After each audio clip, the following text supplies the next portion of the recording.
Local ট্রেনে ভাই উঠলে আপনি মোটামুটি বিশ্বব্রহ্মাণ্ডের সকল মানুষকে চিনে যাবেন এবং পরিচয় হয়ে যাবে। কিছু প্যাসেঞ্জার ওঠেন, ভালো কথা, উঠে আপনার সিটের কাছে যাবে। তারপর প্রত্যেকটা মানুষকে আলাদা আলাদাভাবে জিজ্ঞাসা করবে, আপনি কোথায় নামবেন? আপনি কোথায় নামবেন? যেন মনে হয় আপনাকে করে করে পরের স্টেশনে বা আপনি যেখানে যাচ্ছেন সেখানে নামিয়ে দেবে। তারপর কিছু মানুষ উঠবেন, উঠে বসবেন সিটে, ভালো কথা। তারপর পাশে আরেকটা সিট বুক করে রেখে দেবেন ২ টো স্টেশন পর কে উঠবে তার জন্য। মানে মামার বাড়ির আবদার আরকি।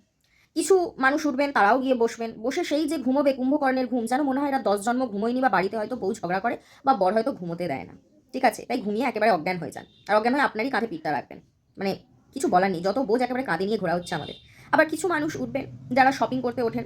বাজার থেকে শুরু করে, কুর্তি থেকে শুরু করে সবকিছুই মোটামুটি কিনে নিয়ে বাড়ি যাবেন ব্যাগ ভর্তি করে।